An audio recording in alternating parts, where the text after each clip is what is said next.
Is going to be the schedule. What are kids expected to do? Where, how many days are they expected to show up, and what will that involve?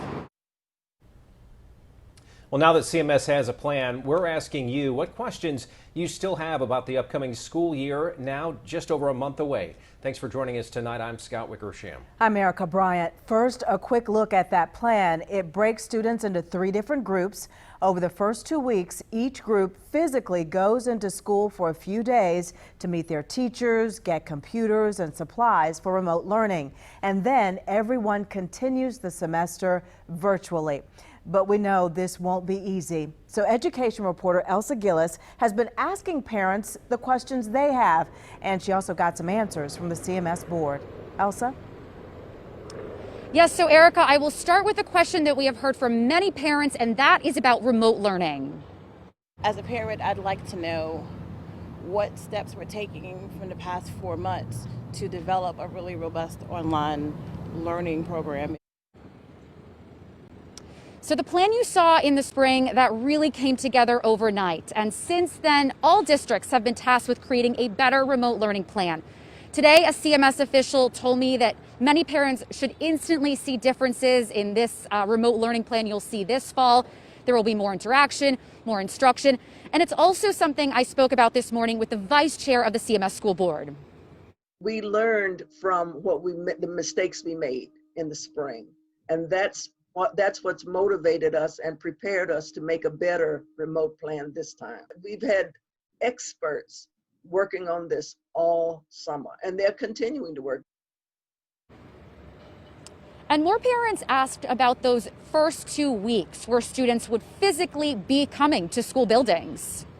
The first question that I've got is, during the first 2-week period that they mentioned, what exactly is going to be the schedule? What are kids expected to do? Where, how many days are they expected to show up, and what will that involve?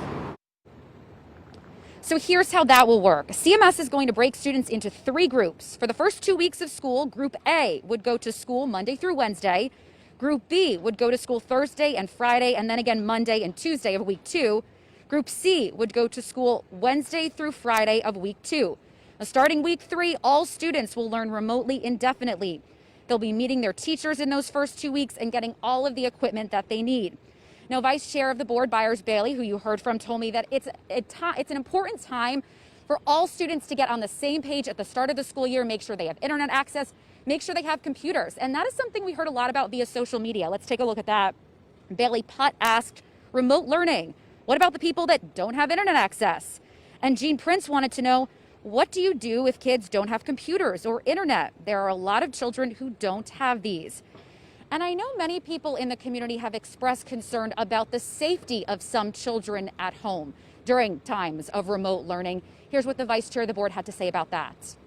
And we partnered with Department of Social Services and set up a system whereby if this child hasn't been seen, if this child isn't responding, then somebody needs to go to the house, knock on the door, and check on them. So this is all so new. I know parents have a lot of questions. We have posted this story on our Facebook page. You can ask questions in the comment section, and I will have some more answers for you coming up at 6. Back to you guys. All right, Elsa, you covered a lot of ground there. I know more still to come. Thank you. Well, if you have questions or concerns or comments about the CMS learning plan for this fall, you can call the district call center. That number is on your screen, 980-343-3001. Meantime, this is what school is going to look like in Cabarrus County. The district will have 3 tracks there. Each track will meet face-to-face with teachers 1 day a week, and the rest will be remote learning. Rowan, Salisbury, and Union County schools will use versions the state's recommended Plan B, and that part is in person, part remote learning. But many other districts are still trying to figure out what they're going to do. We put together a county-by-county breakdown of what each district has planned inside our WSOC app. In South Carolina, several districts had plans that now don't mesh with the governor's announcement. We are checking in with those in the Palmetto State to hear how they are trying to quickly adjust. That's ahead at 6 o'clock. And because of this remote learning, a lot of parents are going to continue to need childcare, especially difficult in homes where both parents work.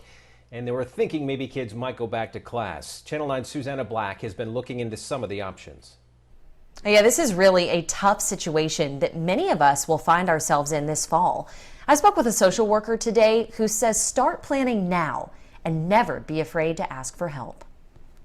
Right now, I am going into the office 2 days a week and I'm home 3 days a week. Deshauna Christian works full-time as a supervisor with Cabarrus County Human Services and is also a full-time mom. He's middle school age, which is a tough age. Now made tougher because her son will only attend school in person 1 day a week. The other 4, he'll learn virtually at home, some of the time while Christian's at work. These kids that are 9 and 10 years old to where they're not responsible enough to be at home by themselves. But as a social worker on the front lines of making sure families are taken care of in Cabarrus County, she knows there is help for parents scrambling to find childcare for school-aged kids. That's what we're here for. We are public servants. We know that in any crisis, our work is going to increase, and we're ready for that. We're prepared for that. She says planning and communication are key. First, reach out to your support system. Ask family or friends if they can jump in and help while you work. If that's not an option, she says to call your county.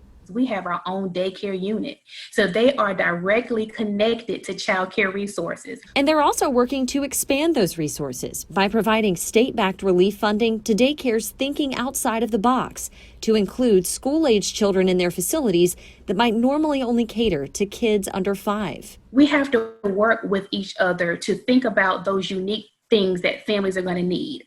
While Christian is in Cabarrus County, she says it doesn't matter where you live. If you need childcare, call your local Department of Human Services. They are there to help.